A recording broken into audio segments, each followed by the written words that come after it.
Hi, everybody. Thank you for joining us for this special Zoom interview. For those who don't know me, my name is Rabbi Jared Grover. I'm the rabbi of Beth Tikva Synagogue at Bayview and Finch. And just a few minutes north from us is one of the hallmarks of Jewish life in this part of the city, the foundations of Jewish life in the city, who have really been at the been here almost from the beginning of Jews moving into this neighborhood, and that's Rabbi Avraham and Rebbetzin Goldie Plotkin.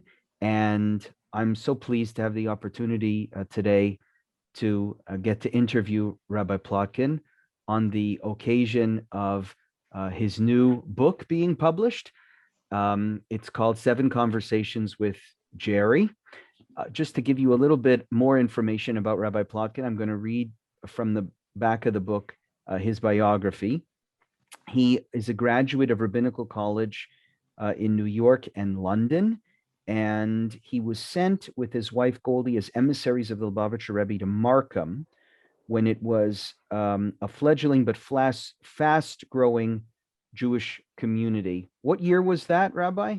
When did you first come to Markham? 1985, 1985. a few years ago. He is today the spiritual leader of the very dynamic Chabad Synagogue and Jewish Center in Chabad Markham. He's a longstanding member of the Rabbinical Council of Toronto and a member of the Toronto Beis Din. Rabbi Plotkin teaches a broad range of topics of Jewish interest, and his classes on Kabbalah and marriage have been received by sell-out audiences around the world. But now we can add well-known author to your list of credentials. And before we get into the book, Rabbi, I thought maybe you could just tell us a little bit about your own story. What is it that inspired you to become a shaliach, and how did you end up in Markham, of all places in the world? Okay, Rabbi, my story, if you can call it a story, is, actually, I come from a family of rabbis for many generations. So it naturally was in my blood to continue to be a rabbi. My grandfather was already a great rabbi in Russia, and many shtetlach there, and he joined Chabad Lubavitch in the early 1900s. He was already studying yeshiva somewhere else, and he was sent to Lubavitch. The very tumultuous times in Jewish history, and he got very involved. He became very close to the previous Lubavitcher Rebbe, Rabbi Yosef Yitzchak, and he became a personal friend of his, besides for being his chassid. And he, the Frierdiker Rebbe entrusted him later on to become a rav in many towns. When the communists came into power, they had this kind of pact amongst the Hasidim that come what may, they will, till the death, so to speak, they will go and spread Yiddishkeit there, which is a great danger. They built mikvahs, they built shuls, underground chadorim for the kids. This is a part of history that wasn't recorded very well. And Right. so it was something that was in my blood from when I was born. My father raised me on these stories and all of that. And so, I grew up at Chabad, and I studied in the yeshivas there. I was born in Brooklyn, right near the 770 main synagogue of Chabad Lubavitch. And I lived actually right across the street from Lubavitcher Rebbe. I lived on a street called President Street, which is right near. Sure. And I lived like right across the street. So as a kid, I saw the Rebbe a lot and was very involved. I went to all the Farbrengens, and I grew up on this. This was like my mother's milk. Wow. So when I grew up, it was almost like not a question that I would be involved in the Rebbe's army and to go out into the world and to teach other Jews. And as we know, the Lubavitch mission is to try to bring Jews from the most secular backgrounds back to their roots. And so in the spirit of my grandfather, those before him, that they did that under the communist regime. We today do that in the comfort of North America to try to bring. And so I was sent 1985. The Rebbe then initiated a program for all the existing Chabads in the major cities to try reaching out to the suburbs and try opening up centers there. And at that time, Markham was like a fledgling area, and that's like Bayview Steeles north of that, Baby John, and so we went out there and we started knocking on doors, and so I was pretty lucky. I tapped into a group of South African Jews that came here at the time, the very same time they were running away from South Africa. They called Toronto. They would run here. They ran here and they came here, and they were basically, that community was very traditional Orthodox kind of community, although maybe not so observant. But so I was looking for a synagogue, and they were looking for they were also looking for a synagogue that they were comfortable in, and that was one of our great opportunities that we had when we came here. And we started with that community. And obviously, we dealt a lot with Torontonian Jews too, but the South African group was a big push, and till this day, we have a very large percentage of South African Jews that are part of our community. And you built an incredible Jewish center in Markham that is known really throughout the city and beyond. You've raised your family here. You have a big family, right? Yeah, oh yeah, Baruch Hashem. And you just celebrated your son's wedding, was it? That's right. In just this past weekend, so big mazel tov. Right, thank you so much. And now grandchildren, and even looking to expand, I understand, even more with your family and reaching more and more Jews. Yeah, so this is really in your blood. It passed on even through your genes. And your experience as a rabbi, can you, before we get into the book, seen a lot in the past. I like talking to you about this. You've seen a lot in the passing of the decades. As someone who has all that experience, seeing the changes in the Jewish community, both in Markham and in the wider Jewish community in Canada, what have you noticed? What is concerning to you? And where do you think are the successes? Where do you think are the challenges? Well, over the years, I've seen the Jewish community evolving in this city. And am I allowed to answer the door because somebody's? Sure, you can answer the door, and we can resume after you get back. I'll put a pause on. Okay, put a pause then. Okay. I was asking you the challenges of the Jewish community over the decades. Where do you see the successes of the Jewish community? Where do you see the major challenges still lying? Well, I think that on one hand, the Jewish community, there is some great strengths in the fact that at the very core, there's some very strong parts of the community that's even getting stronger. But on the peripheries, which we are, I speak about myself and by yourself, we're on the peripheries of the Jewish community. We see a lot of bleeding. We see a lot of secularism, a lot of assimilation that's taking hold of the kids, and and a lot of intermarriage, and like a lot of people in the core of the Jewish community are not really in tune with this bleeding that's going on, and we're losing the young people in the tens of thousands. I mean, in this city, and nobody's even in touch with these people. I mean, so that's right. What we do here on the peripheries of the city. We try to catch those people, and as fast as we're working, there's still so much more to do, and the main thing is that today's like a lot of the Jewish establishment is not really in touch with the very young people. It's a totally different world out there, and they're attracted to different things. So whatever the program was 30, 40 years ago. Now we have to reinvent ourselves with the internet, with the Zooms, and with the whole social Right. media scene. It's kids are not the same, and so it's so important to reach out and ever to be so proactive, much more proactive than we ever were before. Mhm. Otherwise, we're going to lose this battle, you know. Right. We can't wait for them to come to us. We've got to go out and go to them. Can't That wait for them to is come to shul. We right. need to be door knocking and reaching out to the families and that's why it's so important to be doing programs for the teens and for the young adults and that ages.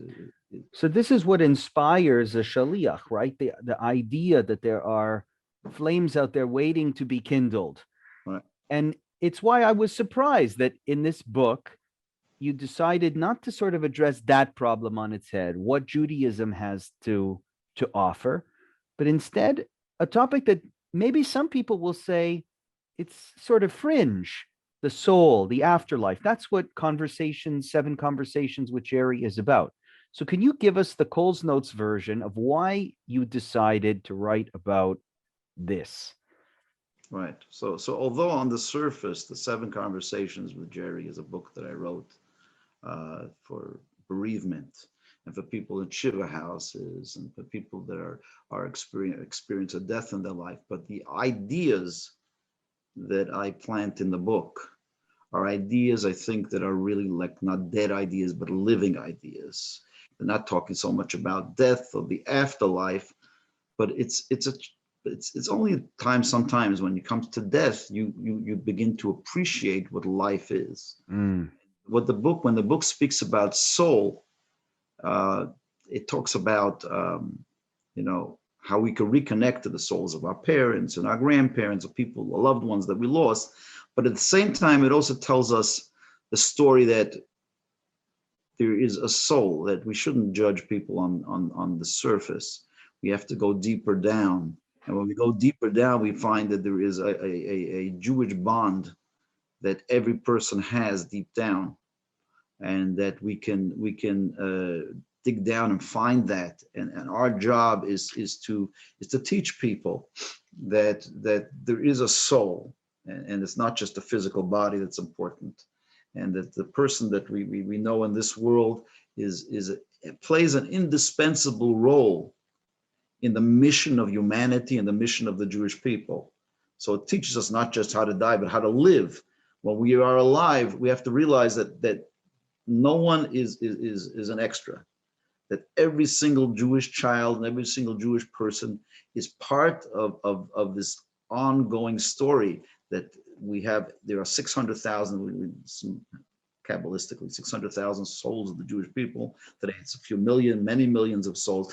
Every one of those souls play an essential role. God gave every soul its particular talents, and those talents were already preordained from the beginning of time. And God is waiting for every soul to fulfill its particular mission in life. So we understand that life is not just a superficial thing, but that there's a soul and there's a mission of each soul, and we can reconnect to the souls, and that the story of our people is not just a story of this generation. It's Medor Lador, it's from generation to generation. So what our grandparents started many years ago, going all the way back to Abraham, Isaac, and Jacob, Sarah, Rebecca, Rachel, Leah, we are continuing an unfolding story. So I think that it seems on the surface to be a story about, my book is a book about death, but to understand life, you need to understand what death is at the same time. I really like that answer. I had a feeling that that is what was subtly trying to be conveyed in the book, because like you, I see in a lot of young people in an age that's very scientific, a lot of belief only in the material things, only in things that your eyes can see and that science can prove. And I think this book is really a rejection of that type of way of living.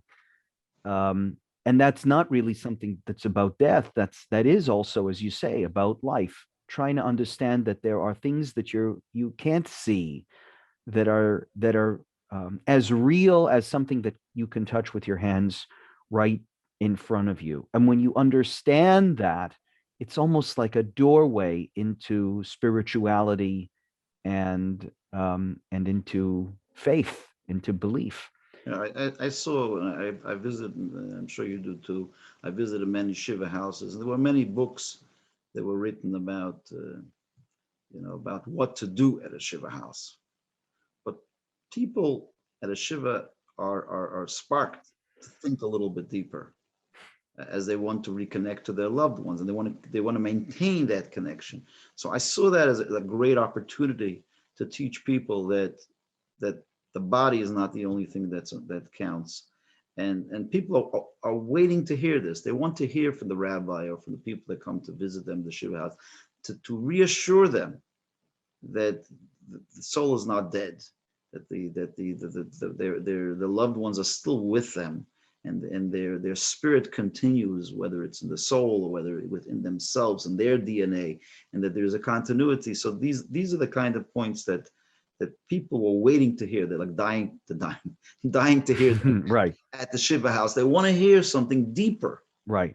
And as much as we say that people are just scientific and superficial, they they do have something inside that pulls them to spirituality. And this is something that we just need to uncover. And it's times like when you lose a loved one that suddenly people become, very spiritual. You see people like during the Shiva or the Shloshim or the year, they suddenly all coming to Right. shul. It's because they instinctively feel that. And a lot of times, like you say, in the scientific world, we dismiss that instinct. But that instinct is goes back from the beginning of times, and it's real. It's a real part of who people are. That's very interesting. Like so, we have this problem at our shul. I say, why are there more people here on the 8th day of Pesach than on the 7th day of Pesach? Why are there more people here on Shmini Atzeret than are here on Simchas Torah? And it goes back to, well, it's death. And sometimes, that gets a bad rap. People are into death rituals, which is, there's something that you might say is a bit idolatrous about a death ritual. But what you're saying is, no, there's a different way to look at it, that it's actually about a deep need in the human spirit to reach out to beyond what the eyes can see, and that manifests at Yizkor. It manifests and that it's sort of an innate part of every person. It goes way back. You've given me some positive spin on that Yizkor crowd, which I sometimes feels like death cult Judaism when it gets out of hand. Did your own experience with your son? You lost your son. Was it 2 years ago now? 3 years already. Three Was it 3 years ago? Oh. Did your own experience losing your son motivate you to write this book, or was it mostly a career of, as you say, visiting Shiva houses and being with people at times of loss? I've been writing this book already. As a rabbi, you have a full-time job, so you can't be writing all day of books. You know, it's we have a day job, Right. right? I've been writing this book over a period of maybe 10 years or maybe more. So when my son passed away tragically, he was a nice, sweet little boy, he had Down syndrome, and he passed away just before his 15th birthday. His name was Almi, and he was very beloved by the community and everything. So there was a great tragic moment in my life, and the defining moment in my life, obviously. And I had already more or less finished most of the book at the time, and but a lot of the ideas were to me theoretical because I hadn't really experienced my parents, Baruch Hashem, all alive, and so I hadn't really experienced any personal death. And that at the time I was just after the shiva of my son, I was editing the book, and I started reading it, and I'm saying, "Wow, this stuff is good. It's helpful. It was like a healing for my own soul." Wow. Ironically, the book that I had written for other people Ended up helping you. so that was quite a story there, And I really think that the ideas, many of the ideas that are in the book, different ideas help different people, but there's a lot of information in there that can be really truly comforting. And you tell the story in a really interesting way. First of all, it's a rabbi, but it's not you. It's another rabbi, a character that you make up. And it's conversations. How did you choose to tell the story, and why did you choose to tell the story in that way?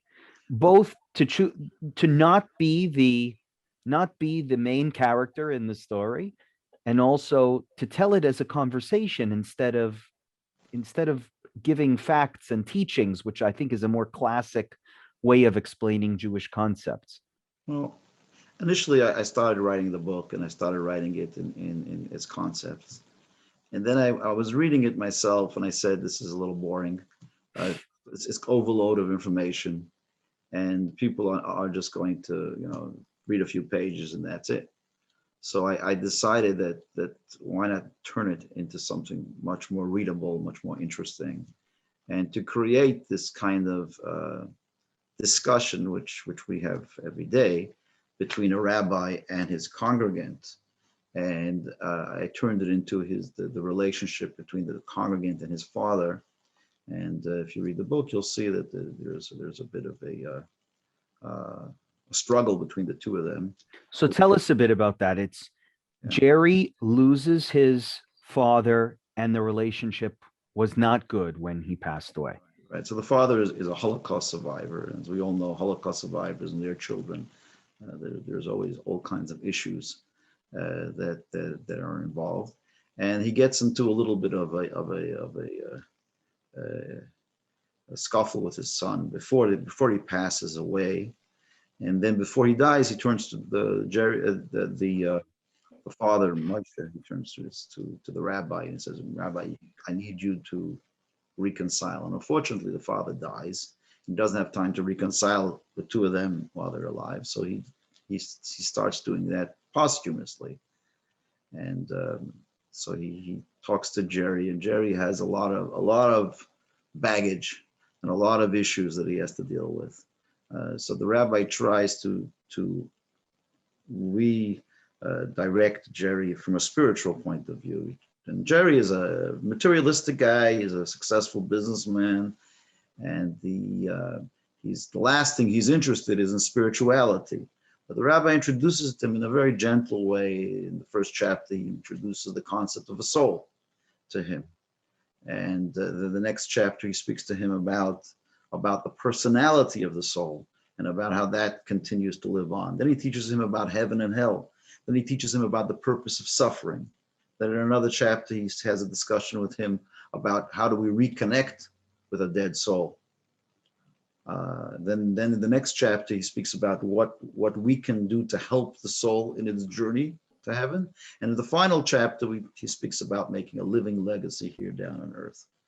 So it more or less covers all the areas that you'd want to speak to someone in a Shiva house. And in a really approachable and friendly way. You don't have to be a scholar, I think, to understand the concepts that you're introducing in the book, which I think is that's what really helps with the genre or the method that you choose to convey the information, right? It's you could imagine a rabbi talking to you and saying the same things and giving you comfort, because this is not a subject we learn in Hebrew school. It's not a subject that I think Jews think about.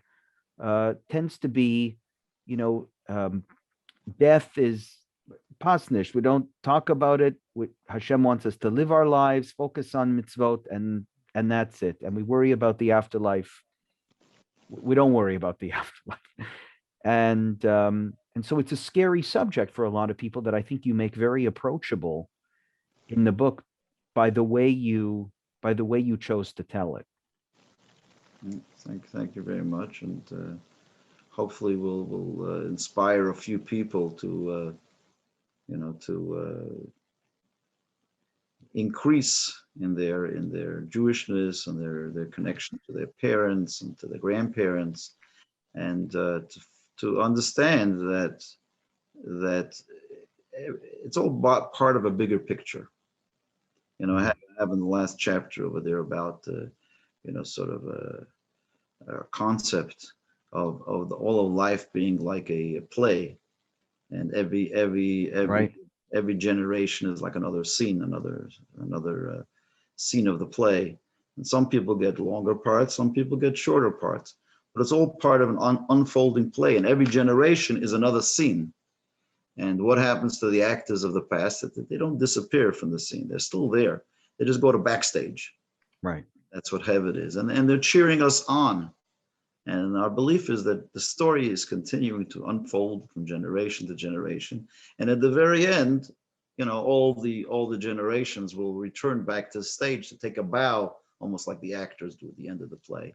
And that will be like the conclusion or the culmination of all the efforts of all the generations together. So I like looking at all of history as one continuum, as one continuation, which is leading us to somewhere. So heaven and hell is just it's a part of the story. It's where the souls go to, but it's part of a bigger picture. It also instills in all of us a responsibility, both for what came before us and for what comes after. Right? Understanding life as a play from generation to generation, you can't live your life selfishly when you know there's a scene that has to follow that'll pick up where you left off. Yeah, like a lot of kids will say, like, well, what does it make a difference what I do today? It's my Right. life, right? But we as Jews, we don't look at it as my life. It's our life. It's it's a responsibility to the past and to the future and to God's plan of all of it. And we all have a little part of God within us, which makes us one, which connects us all together. And when we get past the external separations, we see that, you know. And, Can I ask you, how much of this book do you think was motivated or derived from your understanding of Chabad teachings with regard to the soul, the importance of the soul? This is a I'm not a by any means, I don't know very much about Tanya at all, but I know that it is forms a huge part of the Tanya's teaching. The different souls that people have, the way they're characterized. I mean, I'll stop talking because I'm going to say something wrong.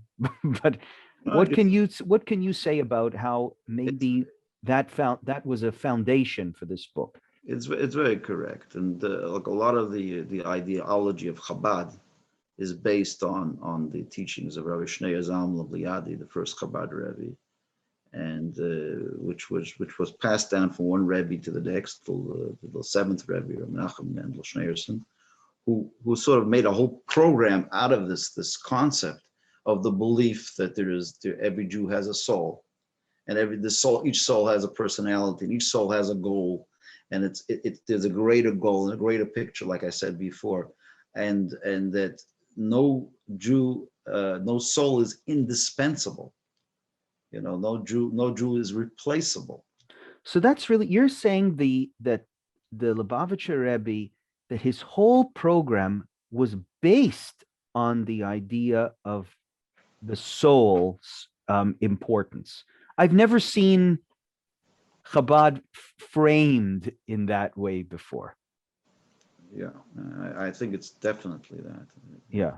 It's definitely that. That is the idea that if you look at the Tanya and you look at the 32nd chapter of the Tanya, it tells us that is the whole basis of Ahavat Yisrael, of loving one another, is when you realize that the body is not what's important, it's the soul. And souls, we are all brothers. We're all brothers and sisters.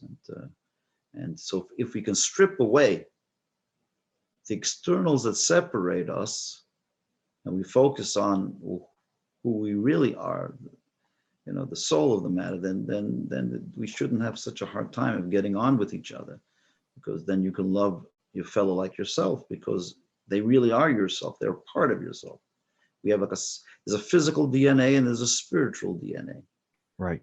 And we're all part of the same spiritual DNA. We all have one Father in heaven, so we all, our souls are part of that spiritual progeny of God, so to speak. And encountering death is one of the opportunities that we have to think deeply about that subject.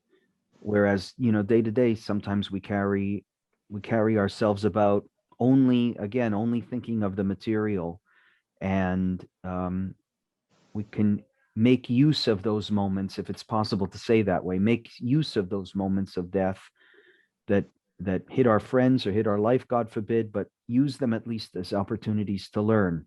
And that's why we bought a whole bunch of copies of your book, and we're going to be giving them out to people at Shiva houses. I think there are people who want information about, when do I sit, what do I do, when to shloshim, things like that. We have a book for them. That's not what this book is about. It addresses the deeper questions that, you're right, that also come up at Shiva houses. Where is my mother? Where is my father? And what am I supposed to be doing now that he or she is gone? Can I ask you about a question that's been at my desk throughout this pandemic? I'd like to know how you've handled it. We have moved many of our services to Zoom because we couldn't get a minyan together. So people asked me about saying Kaddish. It was a big issue at the beginning of the pandemic, but I know that my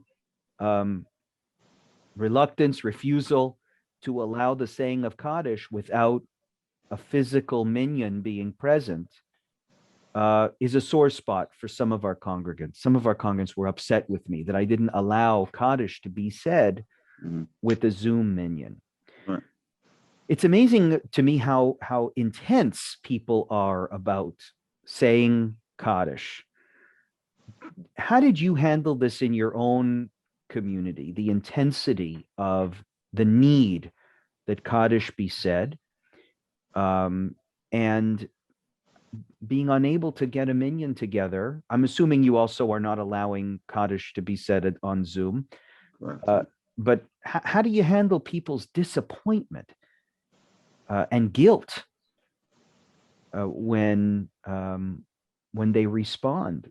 Well, there are in the spiritual worlds, there are and dealing with spirituality, which is a lot of this is about spirituality.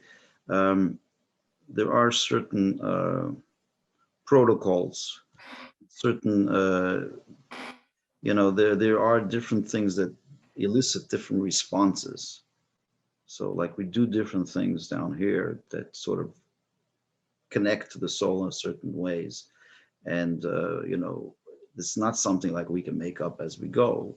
There's a particular spiritual roadmap. There's a particular spiritual action reaction that happens, and there are different prayers that have different responses. Now, the Kaddish we know is about sanctifying God's name in public. And I think that's why Kaddish was such an important prayer, even though Kaddish is, ironically, doesn't really mention much about the deceased. There's no mention of death in Right. Kaddish at all. But Kaddish was a prayer the sages established that someone who comes back from the cemetery, when you come back from the cemetery, you have to wash your hands. Why do you need to wash your hands? Because death breeds doubt. Death creates lots of questions in our mind, in our hearts, and many people, lots of people after the Holocaust and everything, they were filled with questions on God, and so that's what death does. Death is the absence of life. Judaism cherishes life, Right. and death is a space where there is no life. So there's doubt, there's questions, there's no definite. Death is tuma, it's impurity, right, in its root. Right. So they established it right when the mourner comes back from the cemetery, or at the cemetery itself already, they should recite Kaddish. Because Kaddish was meant to be a public reaffirmation of our faith to the community. And so it wasn't just like hugging people, but it was an attachment. It was about coming back to the community and saying, despite all our questions and our doubts and all our challenges and all that, Yiskadal v'yiskadash shmei Rabba. We are reaffirming our relationship with God, and that we will continue to live a life of pursuing God's mission. As we say, as the Kaddish continues with the mission statement of the Jewish people, right? That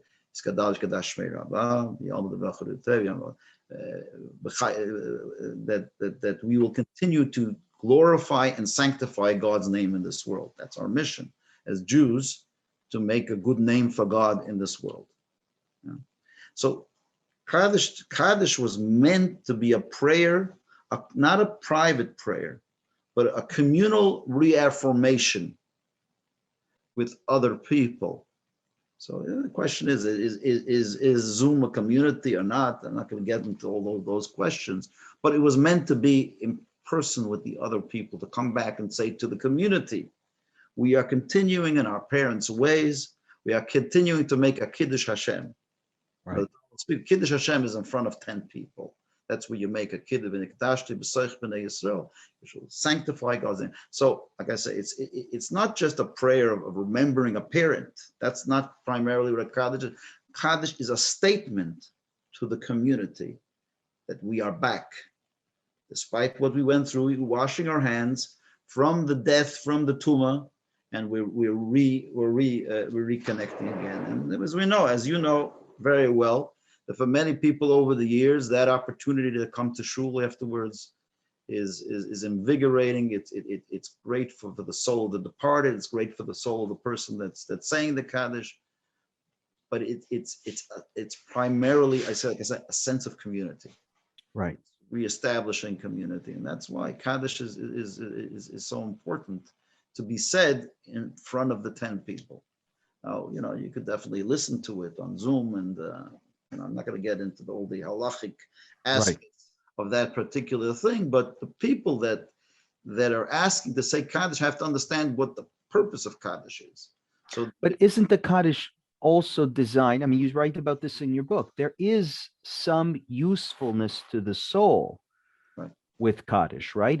You're giving the soul an aliyah, an elevation, correct? Right. So people's guilt is, I think, coming from there, right? They're saying, yeah, okay, I'll come back to the community, but the soul of my parent needs me.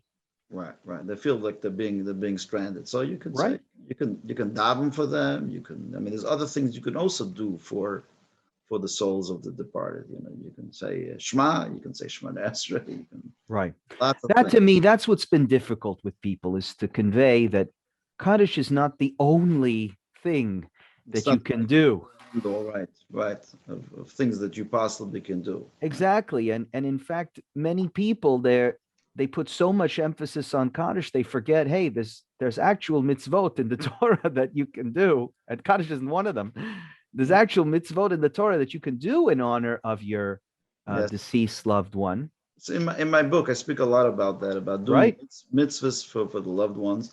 And mitzvahs could be many kinds of mitzvahs. It could be many things that you dedicate, good deeds that you're doing for the and there are 613 mitzvot, so there's many things that you can do to help the soul in its journey. And Kaddish is one of them. It's special, that it has that power that you were talking about, but it's not the only thing. And one may even say not the most important thing when there are mitzvot that you can do, which can also be an aliyah to the soul. But for many people, it's what they saw from their parents and all that. So many people saw their parents that against all odds, they came to shul for a year, or whatever, to say Kaddish, so they feel like they have to do that too. Right. They feel robbed of that, But in the COVID times, we're being robbed of a lot of things, right? Right. Things. We have to try the best we can under the circumstances and to do the right thing in these circumstances. And there's power in being in community that I think is maybe behind some of the wisdom of forcing people to be together. Affirming faith in God, as you say, after death, returning, but doing so with other people. And other people are there giving you comfort, and other people they're making you feel like you're not alone. It's this idea of hamakom yenachem eschem besoch, right? Among other people. That's part of this wisdom. And if we just allow Kaddish to be said on Zoom, we can't replicate that experience, which I think over the years has been helpful to people. And I think motivate like the relationship that forms very often between rabbis and congregants. It's because that congregant is coming to shul in person and opens up about something going on in their life, and that just makes a connection possible. We just had on the other part of the side of the spectrum, we had a wedding, so we had there's the Sheva Brachot. Yeah.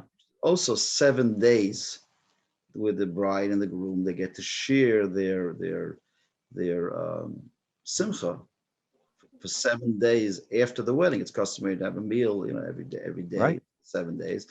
And I found that it's sort of very similar, that it's, and you always have to have a new face. You have to have a new person there, because there's no feeling in Judaism, and the brilliance of, of the rabbis, that there's no feeling of anything in life that's complete unless we share it with the community. So like the Shiva, where we share our grief with the community, is also on the other side, when we share our simcha with the community. It's an incomplete joy unless you share it for 7 days, so to speak, with the community as well. So I think this is going to be our task, and the task of all community building rabbis after this pandemic, is to convince people that it may have been comfortable to be exempt from all of these rules and customs in Jewish life, but we know in Jewish life we need attachment. Right. That's very important, and the rabbis understood that very well. The concept of attachment today in modern day psychology, attachment is the biggest drive within the human being, and we need to reconnect. So we'll have to make a super big cholent on that Shabbos that we're inviting everyone back to shul. Yes. And keep them coming, whatever it's going to take to bring people back. We'll have like a 5-course meal. Just we know that the Jews are attracted by food for some reason. At your shul too, really? I thought it was just us. It's everywhere. It's the schmaltz. They also come to daven. Well, thank you very much. I really hope that people take the time, and we have copies here at our shul and we're going to be handing them out at Shivas too, to read and to learn something. To me, Rabbi Plotkin, the beauty of this book and this conversation as well is, I think sometimes we're afraid of death. We don't want to talk about it. We don't want to explore it. We keep it off. And I think even more so for a rabbi, I don't like all the death rituals, because I think people get carried away with them and they forget, hey, you got to live your Jewish life today. Don't wait for somebody to die in order to come back to shul and re-enter community. And also, there are other religions out there that go overboard with death theology. But what you're teaching through this book and through this conversation, correct me if I'm wrong, but to me, the real profound lesson is, no, by understanding the soul, by understanding death, it is a way to affirm life. Actually, from Lubavitch philosophy, it is the whole key to understanding what our mission is. And I just think that's brilliant, right? It's using death as a vehicle to live better lives. So don't wait till this book gets handed out at a Shiva house, basically. Read it now, and it'll help you understand the value in every person and how to make the most of the days that we're granted. I also want to take this opportunity to wish a hearty mazel tov to the rabbi. Thank you.